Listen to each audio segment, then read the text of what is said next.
महामोहतम पुंज जासु वचन रवि करनी कर।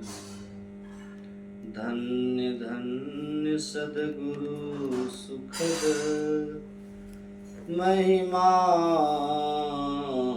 कही न जाए। जो कुछ कहूँ तुमरी कृपा मोते कछु न साय। बोलिए प्रेम से श्री सद्गुरु महाराज की जय। परमाराध्य संत सद्गुरु महर्षि में ब्रह्मा जी महाराज एवं उनके मस्तिष्क स्वरूप पूज्यपाद महर्षि संत श्री ब्रह्महंस महाराज के पावन युगल श्री चरणों में बारंबार नमन। पूज्य बीना माता जी एवं मेरी पूज्य माता जी और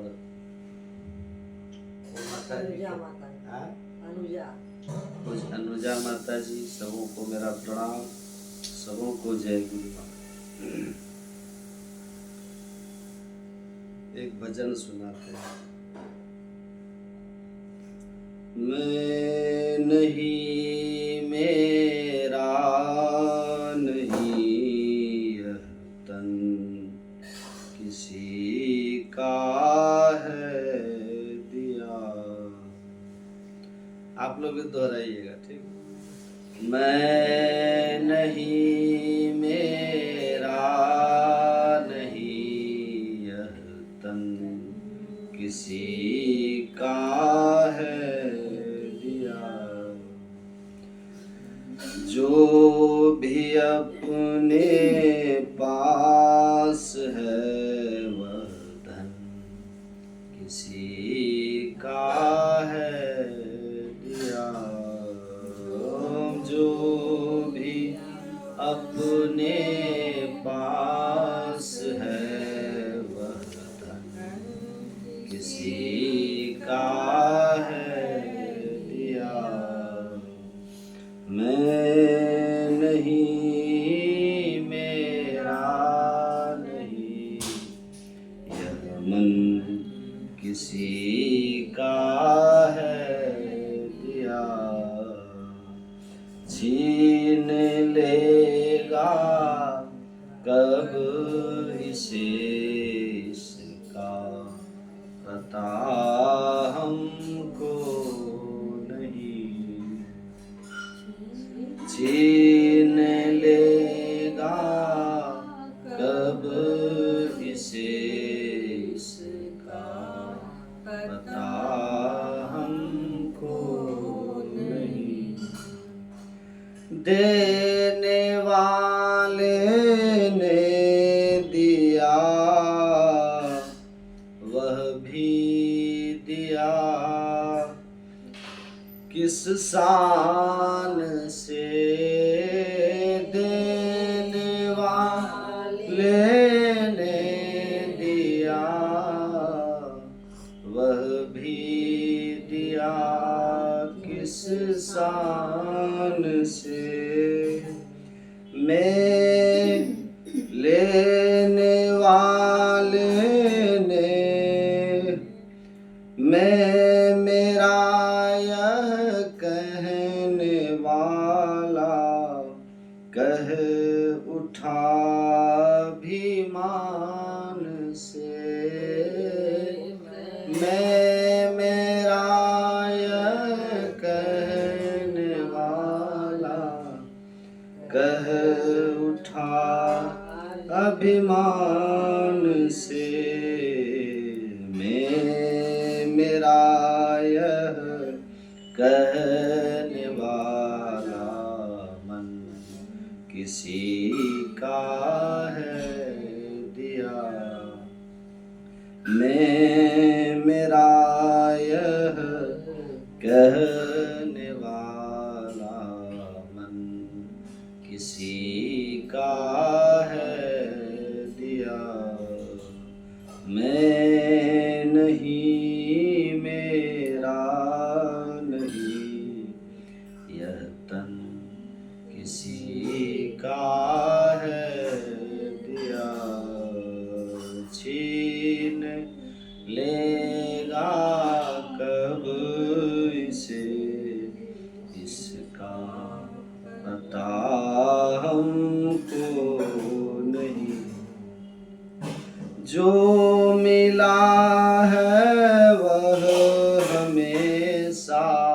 पास रह सकता नहीं।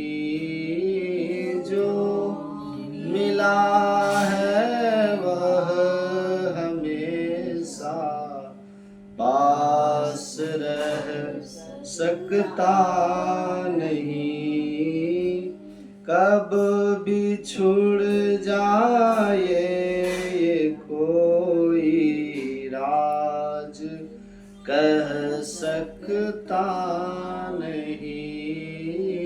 कब बिछुड़ जाए ये कोई राज कह सकता नहीं। जिंदगानी का खिला मधुबन किसी का है दिया। जिंदगानी का खिला मधुबन किसी का है दिया। मैं नहीं मेरा नहीं यह तन किसी का है दिया। संत सेवी को बताया संत में ही मर्म यह। संत सेवी को बताया संत में ही मर्म यह है। धर्म अब तेरा सुजन कर कर उर प्रभु पाएगा। है धर्म अब तेरा सुजन कर कर उर प्रभु पाएगा। मैं नहीं मेरा नहीं यह तन किसी का है दिया। इस शब्दों की गंभीरता को समझिएगा। इस शब्दों की गंभीरता को लेखक क्या कहना चाह रहे हैं और फिर उस पर विचार कीजिए। देखिए, सत्संग सुनने का एक विषय नहीं है केवल, सत्संग को रिवाइज किया कीजिए, इसको थोड़ा चिंतन किया कीजिए।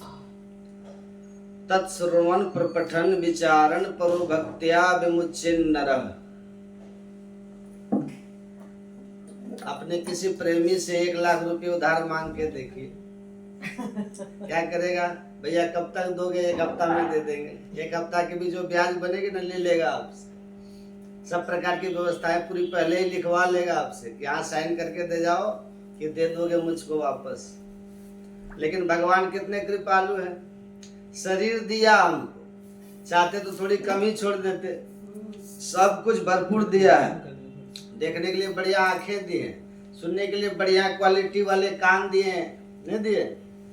बोलने के लिए बढ़िया जीभ दिए, कितना भी बोलो कभी थकोगे नहीं। चलने के लिए पैर दिए, कर्म करने के लिए हाथ दिए, सोचने के लिए बुद्धि दिए।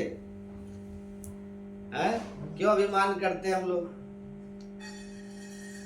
इसको अपना मान करके बैठे हैं। सब कुछ जो हमारे पास है, सब पर अपना आधिपत्य अधिकार मान करके हम लोग अभिमान करते हैं।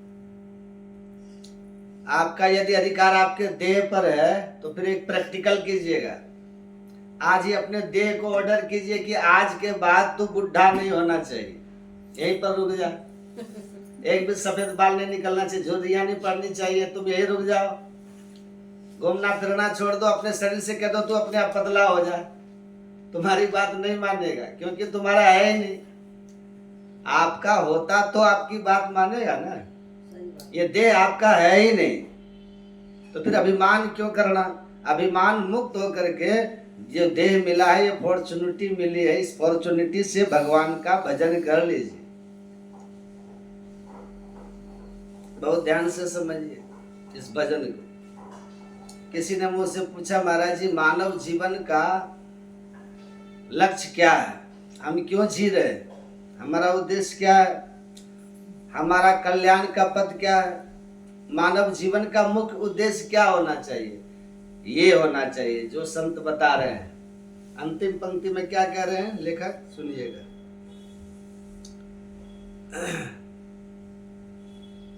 ये हम लोग का मानव जीवन होना चाहिए। अंतिम पंक्ति को सुनिएगा।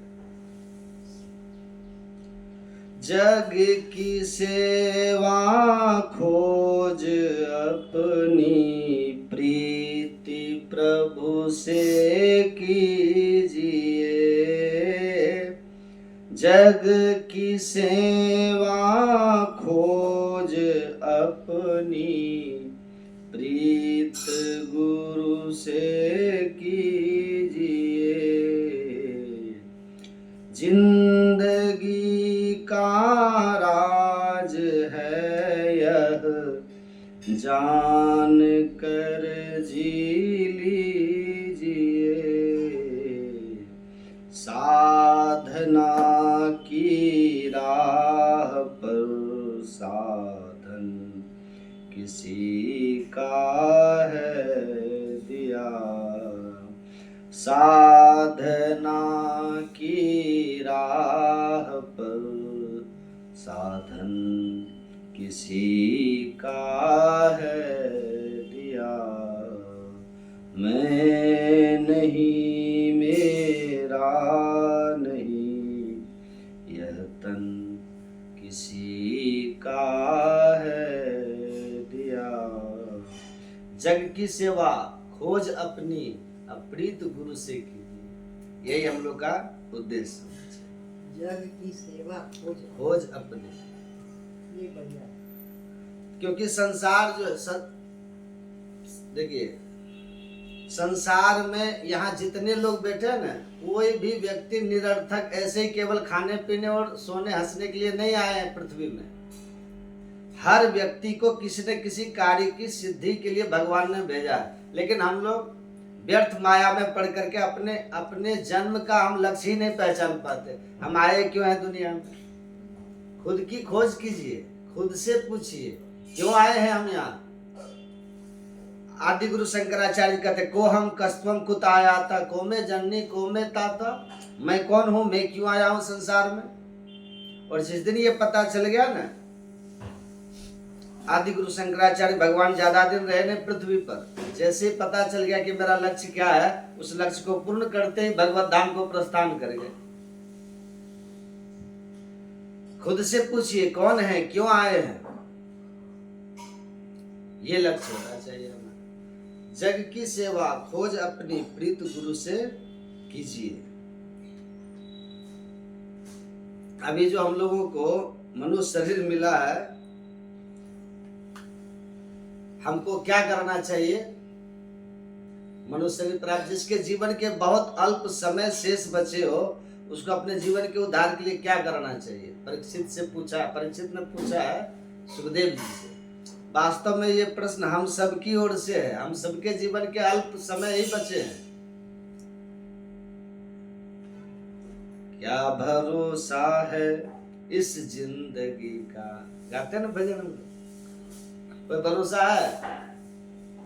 साथ देती नहीं ये किसी का, क्या भरोसा है इस जिंदगी का।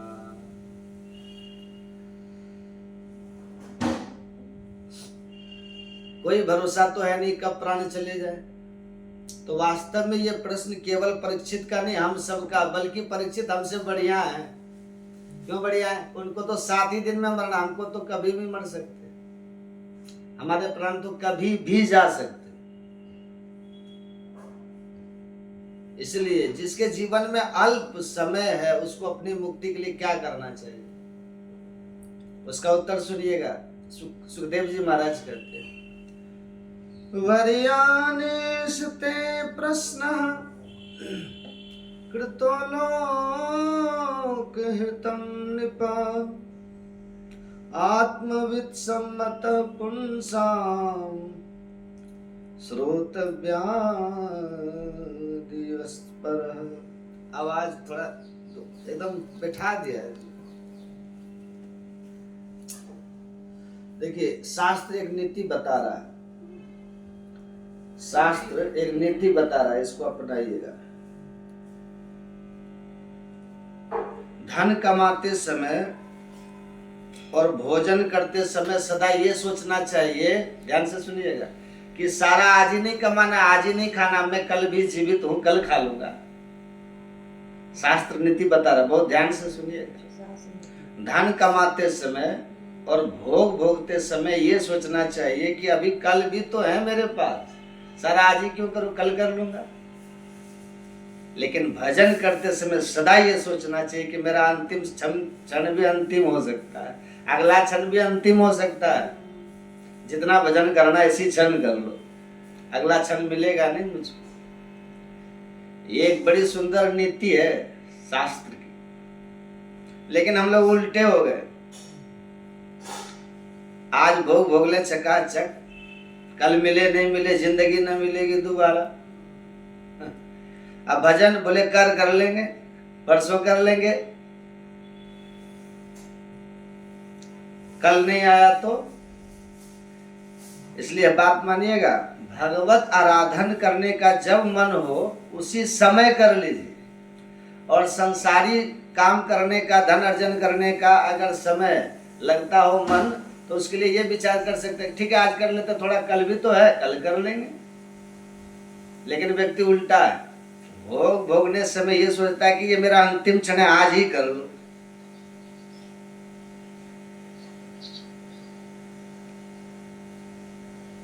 तो एक बहुत अच्छा गीत आया था ना, बहुत पुराना गीत, उस गीत के शब्दावली लगभग सबको याद होंगे, लेकिन उस गीत के प्रथम शब्द को मैं थोड़ा परिवर्तन कर दूं तो वो गीत और सुंदर हो जाएगा।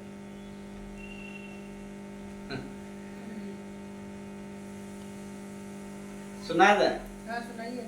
अभी अभी आया मन में। गुरु नाम जप ले कि फिर हंसी रात हो न हो, शायद फिर इस जन्म में मुलाकात हो न हो। गुरु नाम जप ले कि फिर हंसी रात हो न हो। आज ही जप कर लीजिए, कल के भरोसे मत रहिएगा, कल करेंगे, कल नहीं हुआ तो, कल का दिन नहीं आया तो फिर क्या करोगे। इसलिए अगर आप भक्ति पथिक हैं तो इस सूत्र को अपनाइए कि भोग भोगने का समय आया हो, बहुत अधिक मात्रा में धन अर्जन करने का समय आया हो, तो उसको कल पर टाला जा सकता है।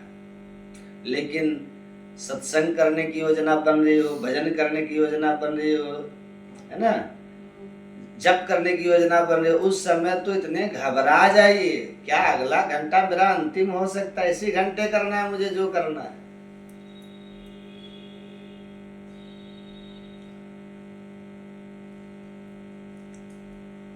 हर क्षण अंतिम हो सकता है। परीक्षित हमसे भले हैं, क्योंकि उनके पास तो 7 दिन है, हमारे पास तो अगले क्षण का भी नहीं पता हमें क्या होगा हमारे साथ। मैं सत्संग सुना रहा हूं, अभी कितने बज रहे? 11:15।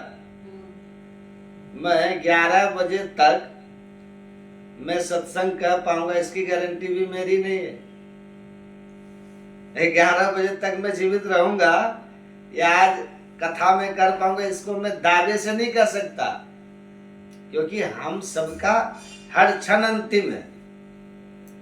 परीक्षित जी तो इस बात से प्रसन्न बैठे थे, जब परीक्षित से किसी ने कहा तुमको चिंता नहीं होती, 7 दिन में मरने तुमको लगा श्राप, तो उन्होंने क्या कहा, बोले चिंता तो उनको होनी चाहिए जिनको श्राप नहीं लगा, वो तो कभी भी मर सकते हैं, पर मैं तो दावे से कह सकता हूँ कि 7 दिन से पहले ब्रह्मा भी मेरे प्राण नहीं ले सकते, क्योंकि एक संत ने मुझे 7 दिन में मरने का श्राप दिया है। 7वें दिन से पहले अगर भगवान भी चाहे तीसरे दिन कि चलो परीक्षित, तो मैं कह दूंगा कि ब्रह्म वाक्यम जनार्दनम, संत की वाणी है, 7वें दिन मरूंगा, उससे पहले आप भी नहीं ले जा सकते। हम कह सकते हैं?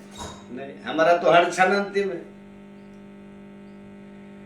लेकिन एक बात बोले आपको, हर क्षण को अंतिम मानना, अगर ऐसे कोई जीवन जीने लग जाए और केवल एक बात होती है, हम बस मान लेते हैं कि हमारा अगला क्षण भी अंतिम हो सकता है। मानिए मत, उसको बिल्कुल इम्प्लीमेंट कर लीजिए कि मैं बस प्राण निकलने वाले हैं हमारे। जैसे गिरते समय भयभीत हो जाते हैं, या गाड़ी चल रही है सामने से ट्रक आती है हम भयभीत हो जाते हैं, या बहुत जोर से बिजली कड़कने पर हम भयभीत हो जाते हैं, ऐसा मृत्यु के प्रति भय अगर आ जाए और ये भावना आ जाए कि मैं कभी भी प्राण त्याग सकता हूं, तो कहीं ना कहीं हम अपने जीवन में बहुत सुंदर बन जाएंगे। कैसे? हमारे महाराष्ट्र के संत हुए श्री तुकाराम जी महाराज, जानते हैं नाम, सुना ना? संत तुकाराम, बहुत सुंदर वाणी, बड़ी अच्छी लगती है मुझे, सुनिएगा ध्यान से। तुकाराम जी के पास में एक बालक आया, एक युवक आया, और उस युवक ने जाकर के कहा तुकाराम जी से कि हे गुरुवर, हे महाराज, मैं आपसे एक बात जानना चाहता हूँ। बोले क्या? आपकी जो पत्नी है ना, वो बड़े विपरीत स्वभाव वाली है, वो आपको डांटती है, आपके ऊपर चिल्ला भी देती है कभी कभी। अभी 2-3 दिन पहले हमने एक घटना सुनी थी, वहां पे तुकाराम जी से वो बालक कहता है कि उन्होंने एक गन्ना भी मारा था आपको, जिसके 2 टुकड़े हो गए थे। तुकाराम जी बोले हाँ, अभी तक निशान भी है। आपकी इतनी विपरीत पत्नी है, फिर भी आप इतने प्रसन्न कैसे रहते हो? देखिएगा, मैं आपसे ये केवल ये जानना चाहता हूं कि विपरीत परिस्थिति, विपरीत वातावरण, विपरीत परिवार, विपरीत पत्नी, विपरीत बच्चे, विपरीत मित्र, विपरीत माहौल जब हो जाता है, तो उसमें प्रसन्न कैसे रहा जाता है? आप कैसे प्रसन्न रह लेते हो? आपको देख करके लगता है कि आपको जीवन में कोई चिंता है ही नहीं। क्यों? देखिए, तो तुकाराम जी महाराज ने मन में सोचा कि मैं इसको ज्ञान उपदेश करूंगा ना, तो इसके सिर के ऊपर से बात चली जाएगी, एक प्रैक्टिकल करा देता हूं इसे। तो तुकाराम जी बोले, तू मेरी बात बाद में सोचना, मुझे तेरे बारे में एक नई बात पता चली है। तो बालक बोला क्या? बोले इधर आ। वो बालक थोड़ा पास आया, तो उसके बाल ऊपर करके उसके माथे की रेखा दे करके तुकाराम जी बोले, तेरे जीवन के तो बस 7 ही दिन बचे हैं बेटा, तू मेरे प्रसन्नता की बात में पूछना, तेरे जीवन के केवल 7 दिन बचे, 7 दिन बाद तेरी मृत्यु हो जाएगी। बालक बोला, महाराज ये कैसी बात कर दी आपने, मैं तो आपसे चिंता का समाधान करने आया, आपने तो मुझे और चिंता में डाल दिया। बेटा अब नहीं बताता तो मुझे बुरा लगता ना, अब तो देख ले तेरे को क्या करना, 7 ही दिन बचे हैं तेरे। तो बालक तुरंत दौड़ करके गया। अब वो किसी को बता करके चिंतित करना नहीं चाहता था, घर में माता पिता किसी को नहीं बताया, है ना? तो लेकिन वो बालक इतना व्यवस्थित जीने लगा, अब उसको पता है कि मेरे 7 दिन है, तो जितनी नींद होनी चाहिए उतना ही सोता है, जितना भोजन होना चाहिए उतना ही खाता है। रोज अपने भाई बहनों से लड़ता था, लेकिन अब भाई लड़ने आता तो कहते भाई लड़ ले भाई, अब तो मिलूंगा नहीं मैं तुझे, लड़ ले और क्या करेगा। बहन कुछ बात पे नाराज हो जाती तो बोली, बहन मैं तुझसे क्षमा मांग लेता हूँ, तू नाराज मत हो मुझसे, कल को मैं नहीं मिला तो फिर तू रोएगी। माँ कई बार मन मुताबिक सब्जी नहीं बनाती, तो जो बना देती बालक पा लेता। बोले कोई बात नहीं माँ, तेरे हाथ का भोजन अब कब नसीब होगा, तू जो बनाएगी सब मेरे लिए अमृत है। पिता किसी बात पे पीट देते, बोले पिताजी आपकी पिटाई याद आएगी मुझको, मार लीजिए जितना चाहो। 7वां दिन जब आया, जैसे आया सुबह जल्दी जल्दी उठ गया, नदी में स्नान किया, माँ को प्रणाम, पिता को प्रणाम, भाई को प्रणाम, बहन को प्रणाम, पूरे घर परिवार सबको प्रणाम करके सीधा तुकाराम जी के पास आके बैठ गया। बिल्कुल शुद्ध उसके जैसे। कई लोग जो है ना, बहुत जब व्यक्ति बहुत ज्यादा निर्मुक्त हो, मतलब निश्चिंत हो जाता है ना, उसके लहजे बदल जाते हैं बोलने के, उसके चलने का लहजा बदल जाता है, उसके हेयर स्टाइल बदल जाती है, कपड़े पहनने का तरीका बदल जाता है। लेकिन थोड़ा चिंतित व्यक्ति होता ना, उसको देखोगे आप सीधा बैठेगा, नीची नजर रखेगा, बाल भी डिसेंट रखेगा, भोजन जो दे दोगे पा लेगा। ऐसा ही वो हो गया था। तो जब तुकाराम जी के सामने आया तो तुकाराम जी से बोला, महाराज आज 7वां दिन है, मेरे प्राण जाने वाले हैं। तुकाराम जी बोले, अच्छा तुम्हारी बहन ने लड़ाई की तुमसे 7 दिन में? बोले हाँ, लड़ तो रही थी वो। तुमने लड़ाई की? बोले नहीं, मैंने नहीं लड़ाई की। भाई ने लड़ाई की? बोले हाँ, उसने मारा, मैंने सह लिया। माँ ने तुम्हारी मनपसंद सब्जी बनाई कि नहीं बनाई? बोले नहीं, वो तो कुछ भी बना रही थी, पर मुझे सभी अच्छी लग रही थी। मैंने सोचा 7 ही दिन बचे हैं, क्यों रो धो के अपना नाटक करके कुछ कहूँ, जो बनाती मैं पा लेता था।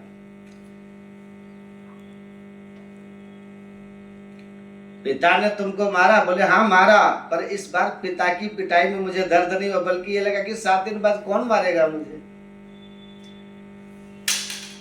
तुकाराम जी बोले, यही मेरे जीवन का सूत्र है। मैं हर दिन ये विचार करता हूं कि पत्नी मेरी विपरीत है, इसकी विपरीत स्वभाव से दुखी होकर के मैं क्यों अपना पूरा दिन खराब करूं। क्या पता रात्रि को प्राण चले गए तो। रात्रि में बच्चे विपरीत व्यवहार करते हैं तो मैं उस पर भी चिंतित नहीं होता। मन में सोचता हूं कि क्यों अपना चिंतन बिगाड़ूं इनसे लड़ करके। कल मेरा अंतिम दिन हो गया तो मैं हर दिन को अपना अंतिम मानता हूं, और जीवन में आने वाली हर परिस्थिति को, चाहे अच्छी हो चाहे बुरी हो, सबको हंस करके स्वीकार करता हूं। क्या पता कौन सा समय अंतिम हो जाए।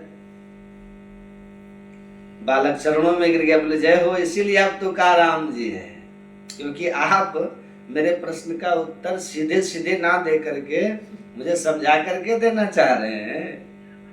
तुकाराम जी बोले, बस यही मेरे जीवन का सूत्र है। हर क्षण को मैं अंतिम मानता हूं, इसलिए उस क्षण को लड़के झगड़ के परेशान होकर चिंता करके व्यर्थ नहीं करता।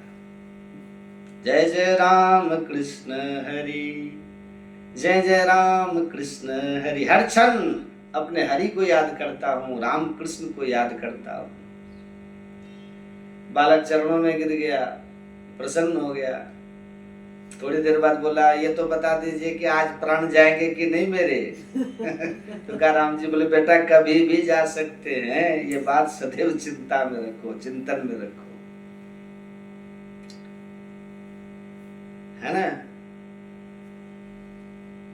कोई भी क्षण अंतिम हो सकता है, इसलिए अपने हर क्षण को गुरु को प्रदान करो, स्मरण में प्रदान कीजिए, है ना, भक्ति में लगा दीजिए, सुमिरन में लगा दीजिए। सुखदेव जी महाराज परीक्षित को समझाते हैं, बोले परीक्षित, वरियान से ते प्रश्न कृतो लोक हितं नृप आत्मविद सम्मत पुंसां श्रोतव्यादि यत्परः।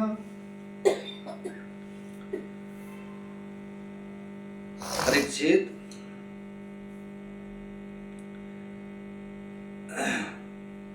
अच्छा इस संसार में कोई अमर है?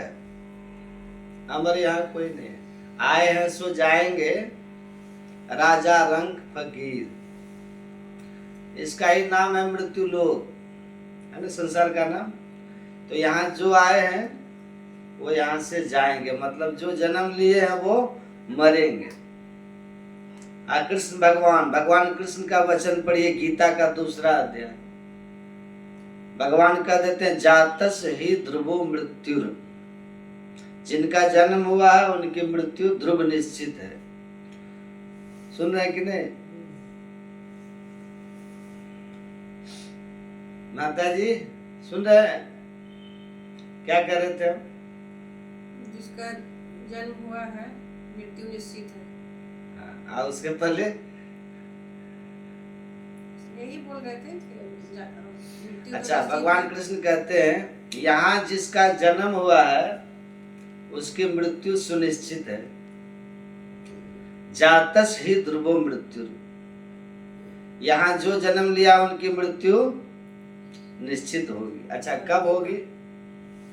मृत्यु तो होगी निश्चित, लेकिन कब होगी कोई पता नहीं है कि नहीं? को पता नहीं है कब कौन हम जाएंगे दुनिया से, कोई जानते हैं?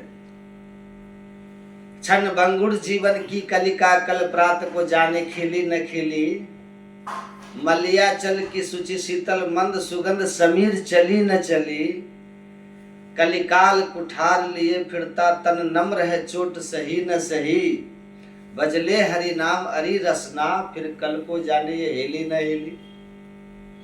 कल मेरी ये जिबिया हिलेगी कि नहीं हिलेगी है कि नहीं को पता? कल का सूरज हम देखेंगे कि नहीं देखेंगे है कि नहीं को पता? झूठे सुख को सुख कहे, अमानत है मन मोद, जगत चबेना काल का कुछ मुख में कुछ गोद। गोद मतलब हाथ। कबीरा गर्व न कीजिए, कबीर साहब कहते हैं, काल कहे करकेश, ना जाने कि तुम्हारी है क्या घर और क्या परदेश। हमारे गुरु महाराज जी कहते हैं, वो तो यहाँ तक कह देते हैं, माघ भूखा बाघ काल मुख पड़ो है बावरे, होश कर चेतो सवेरे, बचो ध्यान के दावरे। काल मुख से नींबू की भागो, ध्यान के बल भाई रे, ऐसो अवसर खोइयो तो रोई हूँ पछताई। देखिए गुरु महाराज कहते हैं, माघ भूखा बाघ काल के मुख पड़ो रे बावरे। परीक्षित जी तो बस इतना ही कहे कि जो मृत्यु की सैया पे जो पड़े हुए हैं वो क्या करे। देखिए हमारे गुरु महाराज क्या कहते हैं, मृत्यु की सैया पर नहीं, काल रूपी भूखे बाघ के मुंह में हम लोग पड़े हुए हैं। कब ये चट कर जाएगा किन्हीं को पता है? कोई नहीं जानता है। कब कौन जाएंगे कोई नहीं जानता है। और चक ही गिर जाए, अचानक लोग चले जाते हैं। तो परीक्षित जी ने यह प्रश्न किया कि गुरुदेव, ऐसे व्यक्ति का कर्तव्य क्या है, क्या करना चाहिए इसको? जो मृत्यु के सैया पे पड़े हुए हैं उसको करना क्या चाहिए? जो काल रूपी भूखे बाघ के मुंह में पड़े हुए हैं, हम लोग पड़े हैं ना, तो हमको करना क्या चाहिए? उत्तर सुनिएगा। यहीं से भागवत का द्वितीय स्कंद प्रारंभ होता है। उत्तर जो दिया सुखदेव जी महाराज ने, सुखदेव जी ने कहा कि राजन, एतावान सांख्य योगाभ्याम स्वधर्म परिनिष्ठया जन्म लाभ परम पुंसाम अंते नारायण स्मृति। मतलब हे राजन, इस जीवन का यही लाभ है कि जो व्यक्ति, सुनिएगा, इस जीवन का यही लाभ है कि मृत्यु के समय व्यक्ति को भगवान का नाम याद आ जाए। समझ रहे? बस यही जीवन का लाभ है। यदि भगवान का नाम याद नहीं आया, कुछ और याद आ गया, तब यदि मृत्यु के समय में भगवान का नाम याद आ गया, तब तो जम से रक्षा है, काल से भी रक्षा है। नहीं आया, कुछ और आ गया, तब करो रे मनवा दिन की तदबीर। जब जमराजा आन पड़ेंगे, नेक धरत नहीं धीर। मुंगरीन मारी के प्राण निकासत, व्याकुल होत शरीर, करो रे मन वा दिन की तदबीर। तो कौन बचाएगा वहां? कोई बचा लेगा?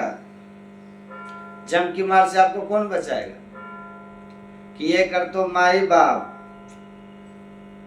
किए कर तो भाई। भाई समझ रहे हैं?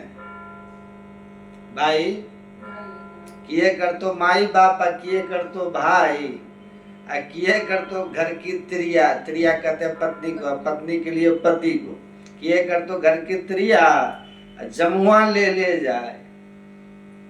यदि जम से हमें बचना है तो यही कहते हैं यहाँ, यदि जम से बचना चाहते हैं ना, तो बस सुखदेव जी कहते हैं कि बस परीक्षित अंतिम में इष्ट का मंत्र, गुरु मंत्र का जो मंत्र जपने के लिए गुरु ने हमें कहा है, उस मंत्र की याद आ जाए। अपने से कोई सोचेगा मरने के समय राम राम कह लेंगे तो कह लेगा? संभव ही नहीं, संभव ही नहीं। जन्म जन्म मुनि जतन कराही, अंत राम कही आवत नहीं। बहुत कठिन है, लेकिन जब गुरु किसी को दीक्षा में मंत्र बतलाते हैं ना, भगवान का नाम का भी जब मंत्र बताते हैं। अभी देखते हैं वृंदावन में महाराज जी हैं, हाँ प्रेमानंद जी महाराज, क्या बताते हो? नाम जप कितना महिमा बताते हैं। राधा राधा राधा नाम में कोई राधा राधा कहते हैं, कोई कृष्ण कृष्ण कहते हैं, कोई राम राम कहते हैं, कोई गुरु गुरु कहते हैं। उधर जाइए पंजाब में तो वहाँ वाहे गुरु कहते हैं। ये सब परमात्मा का ही नाम है। तो जो नाम जिनको गुरु ने बता दिया है, सब नाम ईश्वर का ही है ना। एक संत अपने यहाँ संत दादू दयाल जी महाराज, उनकी वाणी पढ़ी है। संत दादू दयाल जी महाराज क्या कहते हैं? दादू सृजनहार के, सृजनहार मतलब परमात्मा ईश्वर, दादू सृजनहार के कहते नाम अनंत। ईश्वर का अनंत नाम है। राधा राम कृष्ण, हम जो पता नहीं विष्णु सहस्त्र नाम, वो तो सीमित नाम है, 1000 नाम है वहां बस। विष्णु सहस्त्र नाम, राम सहस्त्र नाम, कृष्ण सहस्त्र नाम, देवी सहस्त्र नाम, गायत्री सहस्त्र नाम, राधा सहस्त्र नाम, सीता सहस्त्र नाम, ये तब सब तो सीमित है। अनंत नाम है परमात्मा का। दादू सृजनहार के कहते नाम अनंत। चित्तावेश सो लीजिए, चित्तावेश सो लीजिए मतलब क्या हुआ? जो आपको बढ़िया लगे, जो आपको पसंद हो भगवान का नाम, या जो नाम आपको गुरु दीक्षा में बता दे उस नाम को जपिए। जो निरंतर मंत्र जप करेंगे, करते कर्म करो विधि नाना, सुरत राग जहाँ कृपा निधाना। जो निरंतर काम धंधा करते हुए जप करते रहते हैं ना, उसी को अंतिम में भगवान का नाम याद आता है। इसलिए तुलसीदास जी वंदना करते हैं, बंदो राम नाम रघुबर को।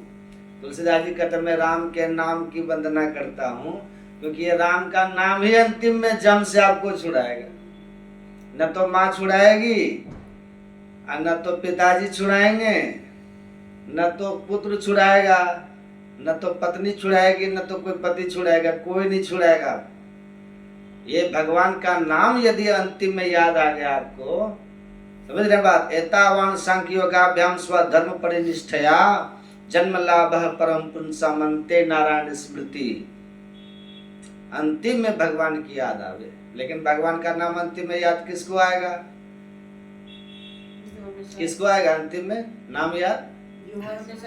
उसी को आता है जो दीक्षा लेकर के पहले से काम धंधा करते हुए नाम का जप करते रहते हैं। त्रिकाल संध्या बैठ के भी करते हैं, है ना। कोई 5 बार बैठ के करते, ये सब तो करते हैं।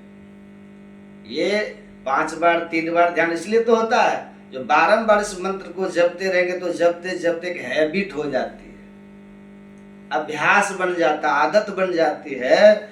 तब मृत्यु के समय भी अपने आप मंत्र की याद आ जाती है, नाम का याद आ जाता है। उस समय जैसे मंत्र आप याद कीजिएगा, आपको जमदूत छोड़ करके भाग जाएगा। कितने महिमा है? जो कोई नहीं कर सकते वो मंत्र कर सकता आपका, लेकिन अपने से जब कीजिएगा तब नहीं होगा। अजामिल का नाम सुने ना? देखिए बात तो बहुत बड़ी बड़ी है, क्योंकि आज अजामिल की भी कथा होने वाली है वहां, है ना। तो थोड़ा अजामिल की भी कथा सुना देते हैं, सुन लीजिए। नाम जप की महिमा पर स्थूल बाहरी बातों को थोड़ा सा सुनिए। आप पढ़िए भागवत। अजामिल का नाम सुने कि नहीं सब? नहीं। अजामिल जीवन भर पाप कर्म किया था, खूब सुने उसका नाम। एक बार भूल चूक से उसके घर में कोई साधु महात्मा चले गए थे, भूल चूक से उसके घर का नमक खा लिए थे, केवल नमक। इसलिए तो साधु महात्मा को भोजन कराने की महिमा यहाँ इतनी। महात्मा जी जो खिलाते पिलाते क्यों करते हैं? है। उनके घर में उनकी पत्नी ने साधु महात्मा को भोजन करने के लिए नमक दिया था, थोड़ा सा नमक। आज संतों ने जो उनके नमक का भोजन बना के, नमक खिला के भोजन में जो खाए थे, तो संतों ने कहा था हम नमक हराम नहीं है, हम नमक हलाल है। मतलब जिसका हम नमक खाते हैं ना, उसका हम प्रति उपकार करते हैं। ये नहीं समझिए कि साधु महात्मा खा लेंगे तो कुछ नहीं मिलता है। आवाज सुन रहा है। बहुत कुछ मिलता है, बहुत कुछ मिलता है, समझ रहे हैं। वही नमक दिया था थोड़ा। आज जब संत महात्मा चलने लगे तो संत ने देखा ये अजामिल है तो बड़ा पापी, अपनी माँ का अपमान किया, पिता का अपमान किया, शराब पीता है, मांस भक्षण करता है, जुआ खेलता है, ये डाका भी डालता है। दुनिया का कौन सा कुकर्म है जो ये नहीं करता है? आखिर इसका कल्याण होगा कैसे? संतों ने सोचा, उन्होंने एक युक्ति निकाली। देखिए, आज जब चलने लगे ना तो अजामिल था वहीं पर, कहा कि देखो हम सब जा रहे हैं। तो जाओ, जाओ, ऐसे कैसे चले जाएंगे? तो कहा तो संतों ने कहा साधु जोगी पेखना, खाली हाथ ना देखना, कुछ दक्षिणा तो दो। अब कहा क्या दक्षिणा चाहिए आपको? तो संतों ने कहा कि देख अजामिल, हमें तुम्हारा धन नहीं चाहिए, साधु धन का भूखा नहीं होता है। साधु भूखा भाव का, धन का भूखा ना है। धन का भूखा जो रहे वो तो साधु ना है। हम तुम्हारे धन के भूखे नहीं है। कहा तो क्या चाहिए आपको, बोलिए। तब संतों ने कहा देख अजामिल, एक काम तू करना। क्या? कहा तुम्हारे कितने बच्चे हैं? कहा 9 तो है, ये 10वां का जन्म होने वाला है। कुल मिलाकर के 10, 9 अभी है और 10वां का जन्म होने वाला है। तो संतों ने कहा बस एक काम तुम करना। कहा क्या? अब जो तुम्हारा बेटा का जन्म होने वाला है ना, वो जन्म लेगा, छोटा होगा सबसे, उसका नाम तुम नारायण रख देना। देखिए संत कैसे कृपा करते हैं। वो पापी है, दीक्षा नहीं लेगा ना, वो भगवान के नाम का जप भी नहीं करेगा। जिसके लिए हम मनुष्य बने हैं, भाई परापत मानुक देहरिया, प्रभु मिलन की यही तेरी बेरिया, देह धरे कर यही फल भाई, भजिए राम सब काम भी आई। जिसके लिए हम मनुष्य बने वो काम हम नहीं करेंगे, वो पापी है ना वो। तो संत महात्मा के पास जुक्ति होती है। संत ने कहा एक काम करना जामिल, तुम्हारा जो बेटा होगा ना, उसका नाम तुम नारायण रख देना। हाँ, कहा ठीक है, अच्छा रख देंगे, जाओ। संत महात्मा चले गए। इसी बहाने संतों की कृपा हो गई अजामिल पर। देखिए भोजन कराने का फल किस तरह से साधु महात्मा किधर से कृपा करेंगे, ये कहना बड़ा कठिन है।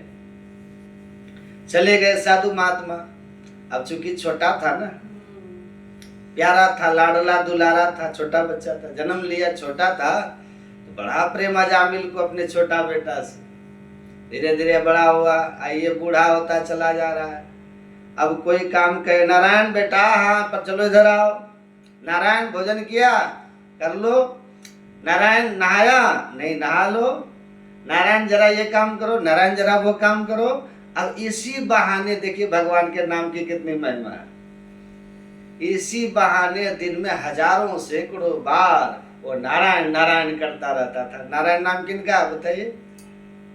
नारायण नाम तो वास्तव में ईश्वर का है ना। संत ने कृपा करके, चूंकि ये पापी है, इसका मन मलिन है, दूषित है, ये जब ध्यान तो भजन करेगा नहीं, तो चलो इसी बहाने अब सैकड़ों हजारों बार करता था नारायण नारायण। इधर से संत की कृपा, संत के मुंह से निकला हुआ है ना नारायण।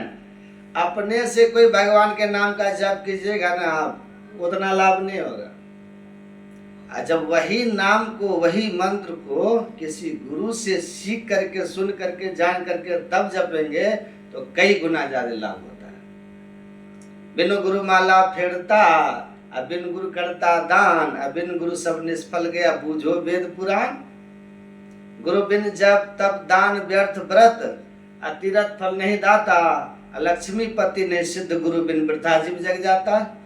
आप यदि गुरु से दीक्षा लिए बिना कोई शुभ कर्म भी करते हैं ना, तो जो फल, जैसा फल उसका मिलना चाहिए वैसा नहीं मिलेगा। मिलेगा पर तुच्छ मिलेगा, अल्प मिलेगा, पूर्ण नहीं मिलेगा। इसलिए गुरु दीक्षा की नाम महिमा बहुत है। अब वो हमेशा नारायण नारायण करता रहता था। आज संत की कृपा है उस पर, आज संत के मुख से निकला हुआ नारायण शब्द है, मानो संत की कृपा उस मंत्र में समाया हुआ है, समाई हुई है। अब वो जो रात दिन करते रहता था नारायण नारायण, अब देखिए परिणाम क्या होता है, सुनिएगा। 88 साल का हो गया अजामिल बूढ़ा, मृत्यु शैया पर पड़ा हुआ है अजामिल। जो मरने वाले, जब मरने वाले हम जब होते हैं ना, जब मृत्यु शैया पर हम होते हैं, जब अंतिम क्षण हमारा आता है, तो मरने वाले को लेने के लिए जम आता है। ध्यान से सुनिएगा, जमदूत क्यों आता है? ये दुनिया बंदी गृह यम के, यम का ये संसार है, जेल है। यहाँ के मालिक कौन है? जमदूत, जम। तो मृत्यु के समय सबको आता है जमदूत ले जाने। चलो, सबको ले जाने आता है। सबको करने का मतलब जो संसारी लोग हैं, जो संसारी हैं, जो पापी लोग होते हैं ना, उसको जमदूत ले जाते हैं, और जो पुण्यात्मा होते हैं उसको देवदूत ले जाते हैं। आज जो भक्त होते हैं, ध्यानी होते हैं, योगी होते हैं, वो स्वयं से जाते हैं, है ना। तो उसको लेने के लिए जमदूत आया। और जमदूत का वर्णन क्या है? सब सुन रहे हैं ना मेरी बात? हाँ, ध्यान से सुनिए, नहीं तो फिर जगा दिया जाएगा। जब मृत्यु का समय आया, जमदूत वहां पे प्रकट होता है। अब देखिए, आपको आश्चर्य लगेगा सुन के, जो मरने वाले लोग होते हैं ना, मरने वाले को ही जमदूत दिखाई पड़ता है, अगल बगल जो बैठा रहता है उसको नहीं दिखता है। बड़ा भयंकर वर्णन है, भागवत में, पुराणों में वर्णन है कैसा जमदूत का रूप होता है। देख करके आदमी डर जाता है। बूढ़ा बुढ़ू को जब देखिएगा मृत्यु शैया पर होता है, उस समय उसको बड़ा भय, डर लगता है, उसको कुछ बोल नहीं पाता है। एक तो जमदूत को देखता है और क्या होता है? प्राण प्रयाण समय कफवात पित्त कंठावरोधन विदो स्मरणम कुतस्ते, कफवात पित्त से गला अवरुद्ध हो जाता है। उस समय बड़ा कष्ट होता है। जमदूत वहां आया, अजामिल ने जैसे देखा तो वो डर गया, और रात दिन नारायण नारायण करता था ना अजामिल, आदत हो गई थी उसको। इधर से संत की कृपा हो रही है। एक बात सुन लीजिएगा, जिनके जीवन में कोई गुरु नहीं है ना, वो अनाथ है। क्यों अनाथ है? प्रीतम जानी लेहु मन माही, अपने सुख में सब जग बंध्यो, को काहू को नाही। सुख में आन सबे मिली बैठत, रहत चहु दिशि घेरे, विपत्ति पड़े सब ही संग छाड़त, को न आवत नेरे। नेरे मतलब पास में। घर की नारी बहुत हित जासों, रहत सदा संग लागी, जब ये हंसा तजी है काया, प्रेत प्रेत कर भागी। ऐसो जग व्यवहार बन्यो है, तासो नेह लगायो, अंत काल नानक बिन सतगुरु कोई काम न आयो। अंतिम में संत सतगुरु के सिवा आपको काम देने वाला दुनिया में कोई नहीं होता। ठीक है, इसीलिए अजामिल पर कृपा है संत की। अब जैसे कहा नारायण, बेटा का ना नाम था नारायण, बेटा का ना रख दिया था ना संत महात्मा, तो याद तो उसी का रहेगा ना। आज संत की कृपा भी हो रही है। अब जैसे कहा नारायण, जैसे कहा नारायण, वैसे दो देवदूत वहां प्रकट हो गया। सुनिएगा, जमदूत को मार के भगाने लगा, भागो यहाँ से। अजामिल सब दृश्य देख रहा है, और दोनों में संवाद चल रहा है, देवदूत और जमदूत में। अब जमदूत कहता है, क्यों हमको मार रहे हैं आप लोग? अरे तुम भगवान के भक्त को लेने के लिए आया है? क्या ये भगवान का भक्त नहीं है? ये क्या तो क्या पापी है? क्या कैसे पापी है ये? अंतमति सागति, जो अंतिम में भगवान का नाम ले वो पापी हो सकता है? जन्म जन्म मुनि जतन कराही, अंतराम कही आवत नहीं आता है। यदि किसी के सुमिरन में, किसी के याद में भगवान का नाम आता भी तो पापी रहा हो। अभी सुनन, गांव घर में लोग कहते हैं करनी का फल अंतिम में देखा जाता है, नहीं कहते लोग। देवदूतों ने कहा भागो यहाँ से, ये भगवान का भक्त है। अरे पापी है ये पापी है, ये भगवान का नाम नहीं ले रहा है। तो क्या भगवान का नाम सुना नहीं ले रहा था? नारायण नारायण, इसके तो बेटा का नाम है नारायण, बेटा का नाम ले रहा था। तब देवदूत ने कहा कि इसके बेटा का नाम नारायण कब से है? कहा 10-20 साल से। और नारायण नाम मात्र 10-20 साल से ही है। इसके पुत्र का नाम नारायण है 10-20 साल से। अब मेरे भगवान का नाम नारायण तो सृष्टि के आदि काल से है। तो उसकी महत्ता रहेगी कि इसके बेटा की महत्ता रहेगी? वहां पे तर्क वितर्क चल रहा है नरक, वहां देवदूत और जमदूतों में। कहा सुनो, पतिता स्थलितो भगनो वा समदस तप्त आहता। चाहे पैर फिसलने के समय, गिरने के समय या अग्नि में जलने के समय सांप को देख करके किसी भी तरह से यदि व्यक्ति भगवान के नाम को ले, भगवान का नाम जप करे, उससे भगवान प्रसन्न हो जाते, भगवान रक्षा भी करते हैं उनको। और कबीर साहब की वाणी सुनिएगा, सपने में बर्राई के धोखे निक से नाम। सपना में भी यदि कोई गुरु मंत्र का जप कर ले ना, तो कबीर साहब कहते वाके पग की पैतरी मेरे तन को चाम, वो महिमावंत हो जाता है।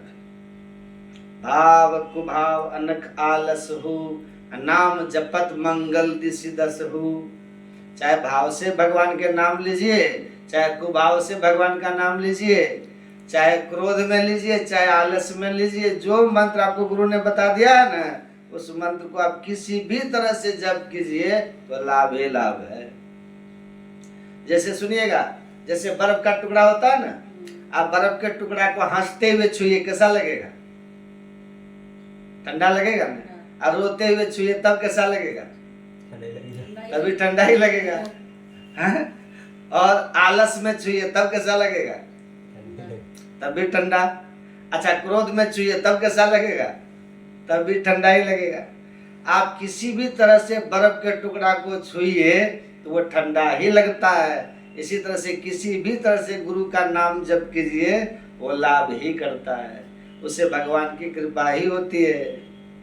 हाँ, लेकिन कंडीशन एक है इसमें कि वो गुरु प्रदत्त मंत्र होना चाहिए।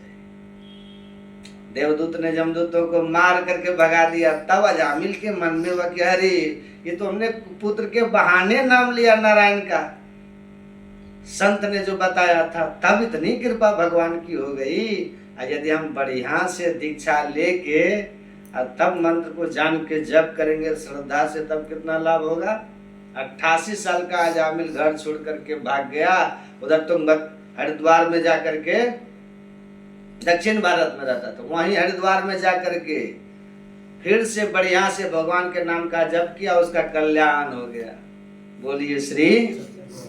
इसलिए बंदो राम नाम रघुवर को, भगवान के नाम की वंदना करते हैं क्योंकि यही हमको बचाता है।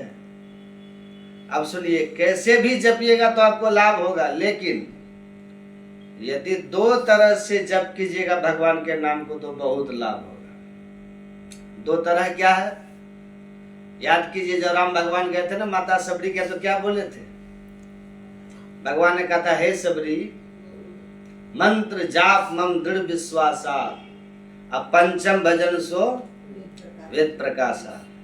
हे सबरी, मेरे मंत्र का जप करो। कैसे? विश्वास के साथ। ये जो हमको जो मंत्र दीक्षा में दिया है ना भगवान का नाम, वो जो आप जपते हैं ना मन ही मन, तो भगवान सुनते हैं, गुरु महाराज सुनते हैं। ये विश्वास आपको होना चाहिए, है ना। हमारे इष्ट सुनते हैं, ये विश्वास रखिए, पहला। ठीक है। और दूसरा क्या है? दूसरा है नाम सप्रेम जपत अनयासा, भगत हो ही मुद मंगल बासा।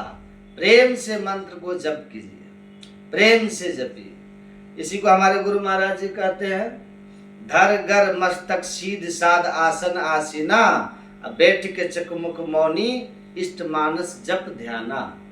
अब सुनिए, प्रेम नेम सो करत करत, प्रेम से जप करने के लिए बैठिए तो बहुत प्रेम से जप कीजिए, है ना। प्रेम क्या होना चाहिए?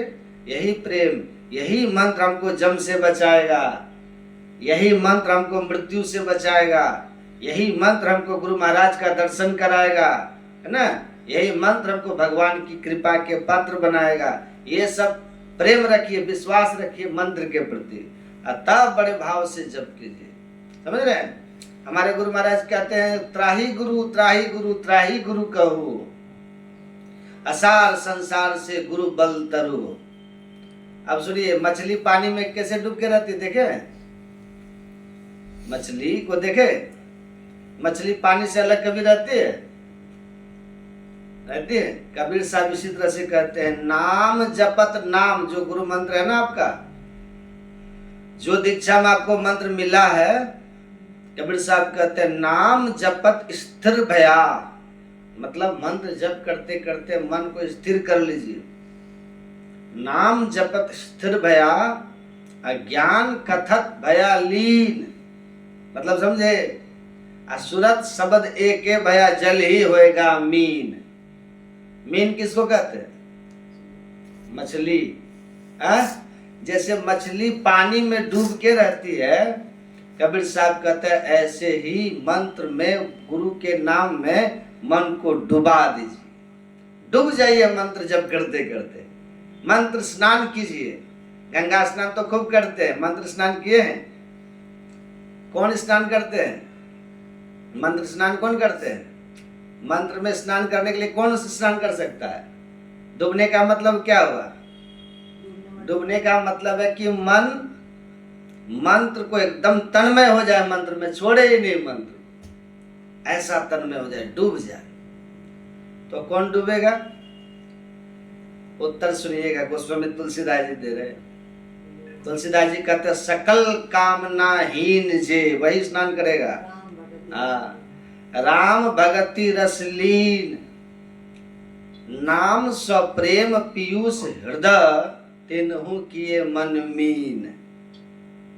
जिनके भीतर में कोई कामना नहीं है, समझ रहे बात, कोई संसार की कामना नहीं, बस एक ही कामना है कि मानव तन हमको मिला है ईश्वर का दर्शन करने के लिए, सदगुरु महाराज जी का दर्शन करने के लिए, परमात्मा का दर्शन करने के लिए। तो हम जो मंत्र का जप कर रहे हैं, हे गुरु महाराज हमको इस मंत्र के जप करते करते अपना दर्शन दीजिए, यही कामना है, ये कामना है ना। सुमरिये नाम, मतलब मंत्र का जप कीजिए। कैसे? सुमरिये नाम रूप बिनु देखे, फल क्या होगा? आवत हिये स्नेह बिसेखे। मंत्र जिस समय जपिए ना, उस समय मानस ध्यान नहीं कीजिए, समझ रहे बात। कुछ लोग क्या करते हैं, जप भी करते हैं गुरु महाराज का ध्यान भी करते हैं, नहीं, गलत हो जाएगा। जिस समय जप कीजिए तो केवल जप ही कीजिए, उस समय गुरु महाराज को अथवा अपने इष्ट को देखिए मत, केवल मंत्र जपिए। अगर आएंगे सामने तो नहीं, आप अंधकार को देखिए, कामना कोई मन में नहीं रखिए। ये नहीं कि हमारा रोग ठीक हो जाए, ये नहीं कि हमको धन हो जाए। यदि धन की कामना लेकर के जप करिएगा ना, तो धन आपको हो जाएगा, लेकिन इष्ट नहीं मिलेगा, कल्याण नहीं होगा। यदि स्वास्थ्य के लिए जप कीजिएगा ना, जप तो जप करते करते आपका स्वास्थ्य ठीक हो जाएगा, लेकिन भगवान का दर्शन नहीं होगा। यदि भगवान के दर्शन के लिए जप कीजिएगा ना, तो ऐसे ही मुफ्त में स्वास्थ्य भी ठीक हो जाएगा और दुनिया का सब सुख भी मिल जाएगा। इसलिए तुलसीदास जी कहते हैं, जो सुख सुरपुर नरक गेह बन, आवत बिन ही बुलाए, तेही सुख कह बहु जतन करत, मन समझत नहीं समझाए। आप जप कीजिए ना बढ़िया से, सब सुख ऐसे ही मिलेगा। लोग ईर्ष्या करेंगे आपसे, जल गए इनके पास इतना कैसे हो गया, अरे उसको पता ही नहीं कि वो भजन भी कर रहा है, सब कुछ मिलेगा, सब सुख मिलेगा। तो जो जप करेंगे निष्काम भाव से, आगे तो बढ़िएगा ही, इधर भी सब होगा, लेकिन जो सकाम भाव से जप करेंगे, कामना लेके जप करेंगे, तो दुनिया की वस्तु तो मिलेगी, लेकिन भगवान नहीं मिलेंगे। इसलिए तुलसीदास जी कहते हैं, सकल कामना हीन जे, सब इच्छाओं को छोड़ के जप कीजिए, निश्चिंत होकर जप कीजिए, देखिएगा कितना लाभ होता है। अगर गुरु आ जाए ना, अगर गुरु आ जाए तो समझिए मानस ध्यान हो गया, फिर जप करने की जरूरत नहीं है। अगर गुरु आ जाए तो फिर जप करने की जरूरत ही नहीं है, बस उनको दर्शन कीजिए। नहीं आ रहा है तो केवल जप कीजिए। समझ में आ रही है बात? ऐसा नहीं किए तो फिर जीवन व्यर्थ चला जाए। तो खूब बढ़िया से हेत मतलब प्रेम, हेत मतलब प्रेम करके खूब बढ़िया से बैठ करके पहले जप कीजिए। और जप करते करते करते करते अपने आप इष्ट प्रकट हो जाते हैं। सुमरिये नाम रूप बिनु देखे आवत हिये स्नेह बिसेखे।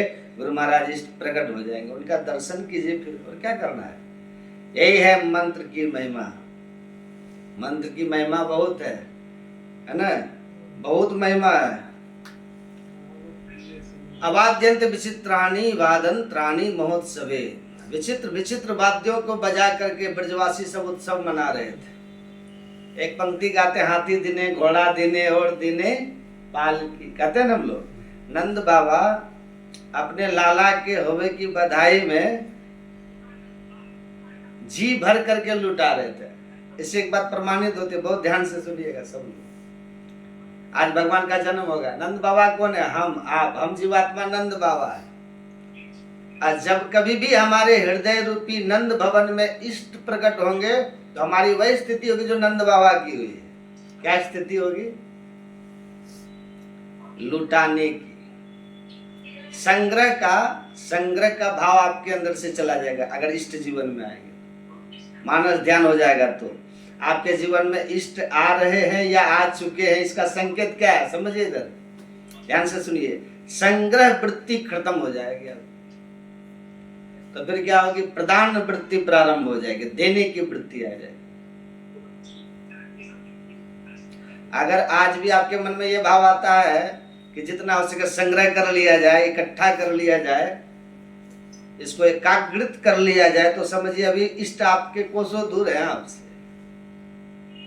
लेकिन कभी ऐसा मन हो जाए, विक्रय करने का मन हो, देने का मन हो, और हम तो कहते लुटाने का मन हो।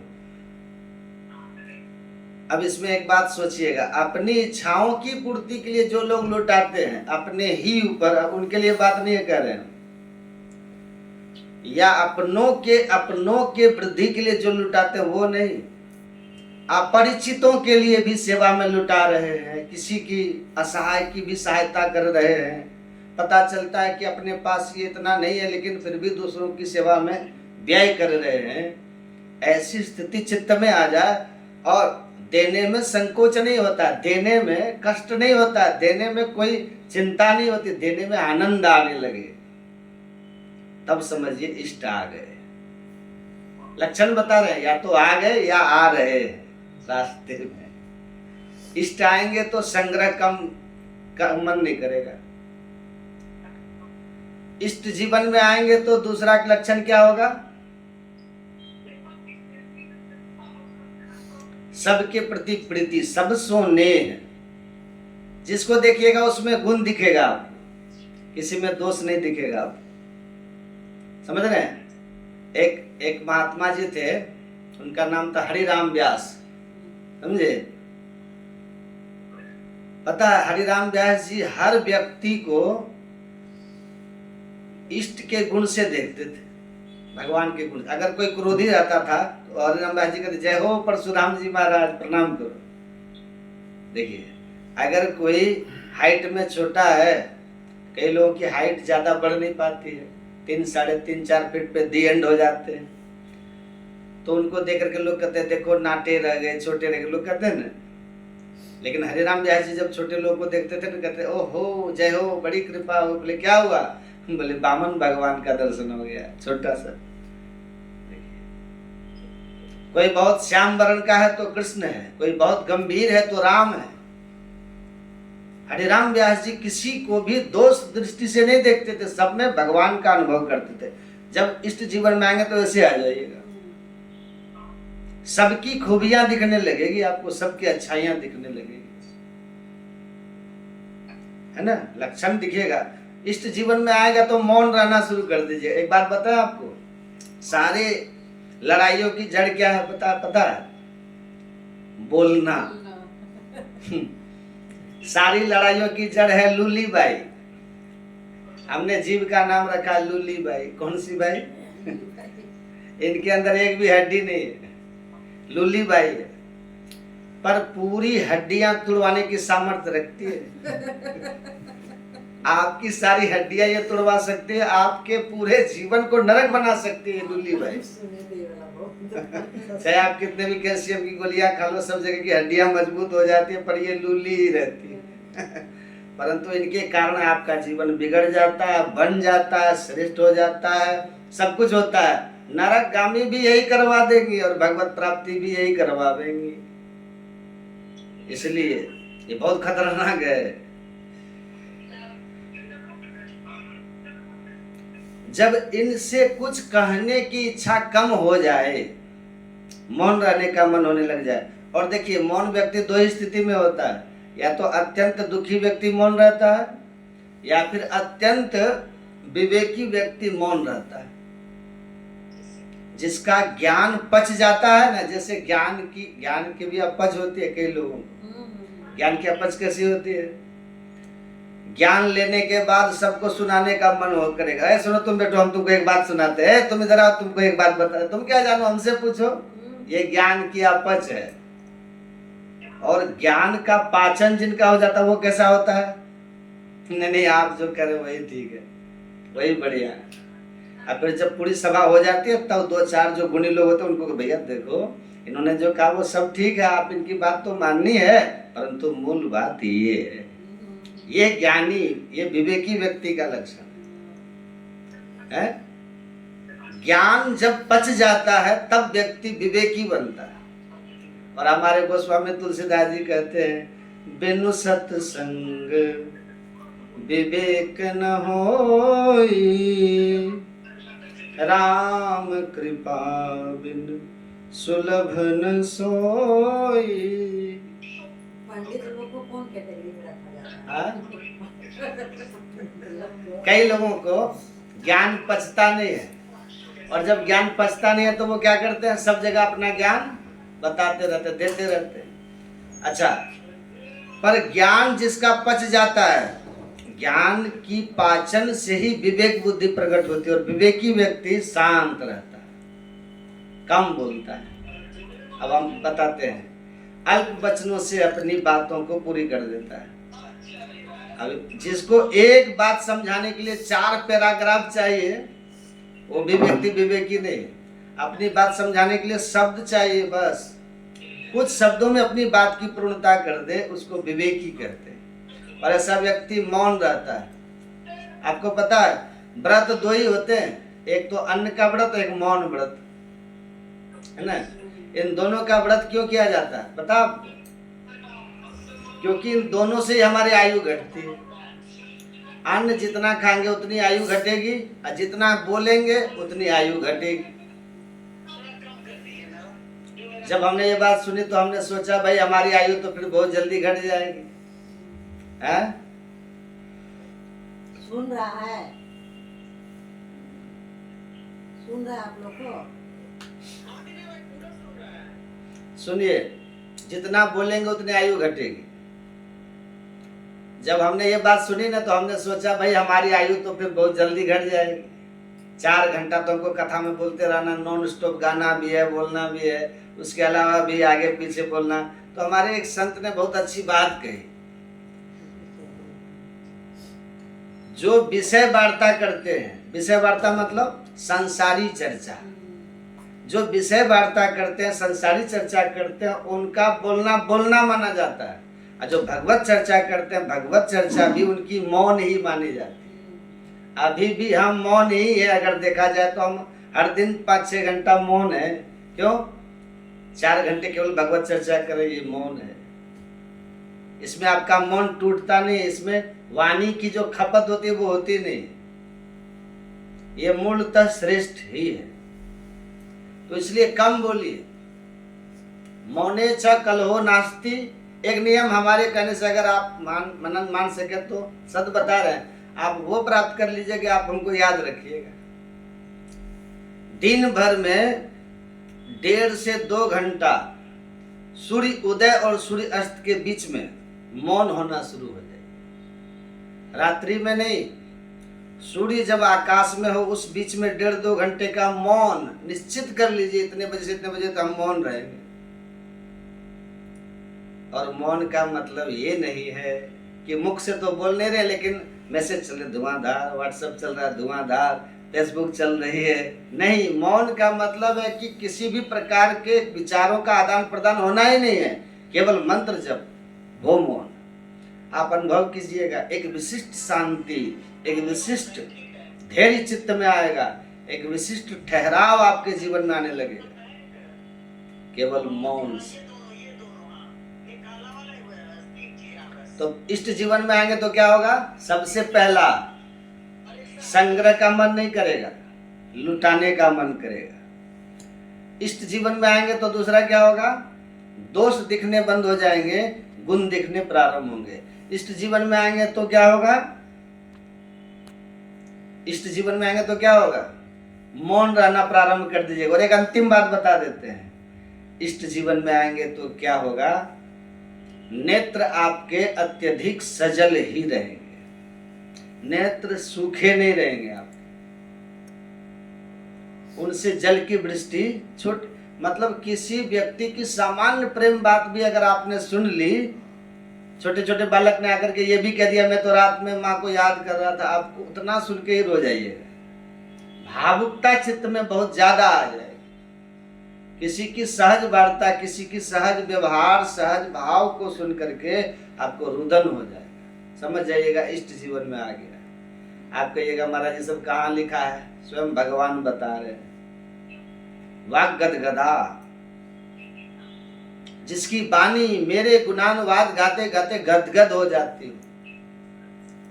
द्रवते यस्य चित्तम, जिसका हृदय बहुत द्रवित रहता हो, और इतना द्रवित होता हो कि किसी अन्य की सीधेपन, भोलेपन या सहज वार्ता पर उसके नेत्रों से अश्रुपात होने लग जाता। सामान्य सी बात पर हंसी आ जाती है। मतलब कोई बहुत बड़ा जोक मारने की जरूरत नहीं है, सामान्य सी बात कह दो वो हंस जाते हैं, मुस्कुरा जाते हैं। नृत्य विक्षणम हसती क्वचिच्च विलज्ज उदगायतन नृत्य च, मेरा कीर्तन सुनते ही विलज्ज होकर के कीर्तन में नृत्य करने लग जाते हैं। मद भक्ति युक्तो, वो मेरे भक्ति से युक्त है, इष्ट प्राप्त है। मद भक्ति युक्तो विनम पुनातो भुवनम पुनातो। इसलिए इष्ट जीवन में आएंगे ना तो ये सारे लक्षण आने लगेंगे। उनमें सबसे पहला है संग्रह वृत्ति नष्ट होना। दो प्रकार के लोभ होते हैं, एक एक कथा कह के हम खत्म कर रहे हैं। पाप के बाप का नाम क्या पता है आपको? लोभ। पाप के पिताजी का नाम? लोभ। लोभ। अच्छा, एक बार एक बालक काशी से पढ़ के आया, खूब विद्वान बन के आया, अपने पिताजी के पास आके बोला पिताजी मैं सब कुछ पढ़ के आया हूँ, आप जहां से चाहो पूछ लो। तो पिता ने यही पूछा बताओ पाप के बाप का नाम क्या है? नहीं बता पाया। बोले ये तो नहीं बता पड़ा। बोले ढूंढ के आओ पाप का बाप कौन है। बालक निकल पड़ा ढूंढने पाप के बाप को। तभी 2-3 दिन निकल गए, कहीं भी कुछ उत्तर नहीं मिला पाप का बाप कौन है। तभी एक घर के बाहर में गौ माता खड़ी थी, तुलसी का पौधा लगा था। बालक ने सोचा किसी वैष्णव का घर है, सत्संगी का घर है, 2-3 दिन हो गए कुछ खाया पिया नहीं है, यहाँ तो कुछ पा लेता हूँ। उस घर में जैसे ही प्रवेश किया बालक, वो किसी वैष्णव का घर नहीं था, एक वेश्या का घर था। तो वो वेश्या ने जैसे ही बालक को देखा, ब्राह्मण बालक, त्रिपुंड लगाए, सिखा रखी है, धोती पहन करके हाथों में वेद लगे हैं, तुरंत वेश्या आई जल का पात्र लेकर के, महाराज जलपान कीजिए। तो ब्राह्मण ने तुरंत जल लिया, पान किया, पान करके बोली ये घर मुझे लगता है किसी वैष्णव का है, गोबर का चौका लगा है, बाहर गैया है, तुलसी का पौधा है, आप निश्चित ही कोई वैष्णव हैं। वेश्या बोली वैष्णव का तो नहीं पता हूँ मैं हूँ कि नहीं, पर मैं एक नगर वेश्या हूँ। जैसे ही कहा नगर वेश्या, ब्राह्मण बालक तो तुरंत बाहर चला गया, बमन करने लगा, अपने पेट में हाथ लगाने लगा, पानी निकालने लगा बाहर। वेश्या बोली क्या कर रहे हैं आप? बोले पाप के बाप ढूंढने निकला था, वो तो मिला नहीं, तुम्हारे घर पे आके जल पी लिया, पाप और कर दिया मैंने। अरे तुम्हारे घर का पिएंगे हम, तुम्हारे हाथ का खाएंगे हम। जैसे ही सुना कि पाप के बाप को खोजने निकला है, तो वैश्या ने मन में सोचा ज्यादा दूर नहीं जाने दूंगी इसको, यहीं मिलाती हूँ इसको। अब भगवान जल आपने पी ही लिया है, पाप तो आपसे हो ही गया, अब तो आपको जाना पड़ेगा, नदी स्नान करनी पड़ेगी, जनेऊ बदलनी पड़ेगी, पंचगव्य पान करना पड़ेगा, तभी आप शुद्ध हो पाओगे। तो ब्राह्मण बोले और नहीं तो क्या, ये सब करना पड़ेगा तभी मैं शुद्ध होऊंगा। तो जब पाप हो ही गया तो थोड़ा और कर लीजिए। बोले मतलब? बोले पानी आपने पिया है, प्रसाद भी पा लीजिए मेरे घर का, एक साथ कर लीजिएगा प्रायश्चित गंगा जी में नहा के। आजकल का व्यक्ति होता तो कर भी लेता, नहीं कर लेता। आजकल के लोग ऐसे ही विचार करते हैं, हमको करना तो है, गंगा जी नहाना तो है, ये पाप और कर चलो। हरिद्वार तो जा ही रहे हैं तो क्यों नहीं किसी के संग छल और कर लो, कल तो डुबकी लगानी ही है। इतनी विचारधारा वाले लोग भी होते हैं संसार में। तो ब्राह्मण बालक तो लाल वर्ण का हो गया उसका चेहरा। तुम कह कैसे सकती हो मुझसे, मैं तुम्हारे घर का भोजन करूंगा? वैसे आप बोली कितने दिन हो गए आपको घर से निकले? बोले 3 दिन हो गए। कुछ पाया? बोले नहीं पाया। अब बाप का बाप पता नहीं कब, कल मिले परसों मिले, कब मिलेगा, तब तक कब तक भूखे रहोगे आप? कुछ पा लीजिए ना। मैं कहीं और पालूंगा, तेरे घर का नहीं पाऊंगा। इतने दिन से आप अकेले घूम रहे हैं, आपके पास धन भी नहीं होगा। तो ब्राह्मण बोला नहीं, मेरे घर अगर आप प्रसाद पाएंगे तो मैं दक्षिणा में 5 सोने की मोहर आपको प्रदान करूंगी। और फिर बाद में प्रायश्चित तो आप कर ही लोगे, कम से कम 4-5 दिन के लिए कुछ हो तो जाएगा आपका व्यवस्था, 5 सोने की मोहर दूंगी। बालक ने कहा 5 सोने की मोहर? बोले हाँ ठीक है, मैं 5 तो लूंगा, लेकिन मैं अपने हाथ से बनाऊंगा, तुम्हारे हाथ से बना हुआ नहीं पाऊंगा। हाँ ठीक है, मैं सीधा सामान दे देती हूँ, आप बना लीजिए। आटा दाल चावल सब रख दिया, गोबर का चौका लगा दिया, बोले आप बना लीजिए।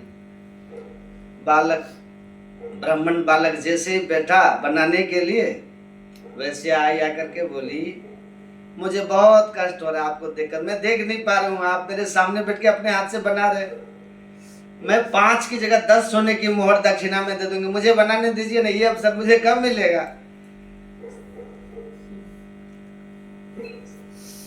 ठीक है तुम बना लो, लेकिन गंगा जल में बनाना। हाँ ठीक है, प्रसाद बनाया, बना करके थाली में परोस दी।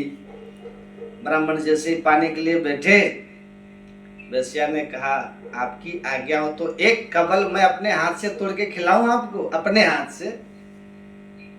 अब मुझ पर तो भोले भट्ट की कृपा होगी आपकी, जानबूझ के तो आप मेरे घर आओगे नहीं, अब आ ही गए हो तो इतना भी मुझे सौभाग्य दे दो, एक ब्राह्मण को मैं अपने हाथ से खिलाऊं। ब्राह्मण बालक बोला तुम कैसे सोच सकते हो, तुम्हारे हाथ से कैसे पाऊंगा मैं? अब मेरे घर का पानी नहीं पी सकते, भोजन नहीं कर सकते, मेरे हाथ का बना नहीं खा सकते, ये सब तो हो ही गया, तो मेरे हाथ से भी खा लो। ब्राह्मण बोला बिल्कुल नहीं, 15 सोने की मोहर दूंगी दक्षिणा में, मेरे हाथ से पालो। कहा ठीक है, एक कमल खिलाना, फिर बाद में अपने आप खाऊंगा। बोले हाँ ठीक है। एक कमल जैसे उठा के दिया, वैश्या ने कमल मुख में दे करके एक हाथ घुमा करके दिया गाल पर, उसको ताम्र वर्ण हो गया उसका। क्या करती हो? बोले बाप के बाप से मिलवा रही हूं आप। बाप का बाप कैसे? आप मेरे घर का पानी पीते? नहीं पीता। क्यों पिया? बोले वो तो मैंने अनजाने में पिया। अनजाने में पिया तो फिर मेरे घर का भोजन क्यों किया? बोले वो तुम्हारी बड़ी श्रद्धा। बोले झूठ मत बोलिए, सोने की मोहर के कारण आपने किया है। 5 सोने की मोहर के कारण मेरे घर का भोजन स्वीकार कर लिया, 10 सोने की मोहर के कारण मेरे हाथ का बना स्वीकार कर लिया, अब 15 सोने के मोहर पर आप मेरे हाथ से खाने तक को राजी हो गए। अपने पिताजी को जाके बता दीजिए, बाप के बाप का नाम है लोभ। क्या नाम है? एक लोभ आपसे क्या क्या करवा देता है, ये आप खुद विचार कीजिए। एक लोभ, सत्य बता रहे हैं आपको, लोभ के वशीभूत लोग, लोभ के फलस्वरूप ही व्यक्ति जब अपना जीवन जीने लग जाता है तो उस व्यक्ति से पाप बनेगा ही बनेगा। आप जो भी करेंगे तो अगर कोई लोभ है तो पाप बनेगा ही बनेगा, इससे बच नहीं सकते, है ना। तो जीवन को उपकारी बनाइए, परोपकारी बनाइए और धर्म संग्रह कीजिए, है ना। मेल प्रेम से रहिए, ऊपर ले जाना है धर्म संग्रह, कर्तव्य धर्म संग्रह, धर्मानुगो गच्छति जीव एक, है ना। बिना भेदभाव के सद्ज्ञान बता देते हैं संत लोग, कह देते हैं ठीक है जो किया किया, अब आगे से भैया पाप कर्म को छोड़ करके सदाचार होकर के सत्संग ध्यान कीजिए, हमारे बताए हुए रास्ते के अनुसार चलिए, आपका लोक और परलोक दोनों उत्तम बन जाएगा, है ना। तो संत सर्वज्ञ होते हैं, आत्मज्ञानी होते हैं, परमात्मा में को अनुभव किए हुए परमात्मा में मिले हुए होते हैं। ऐसे ही महान संत इस घर पर, इस परिवार में आकर के रहे हैं, कुछ हुजूर श्री यहाँ करके रहे, उनका यहाँ पे है ना, उनकी यादें अभी भी उसी तरह है, कितनी महिमा है।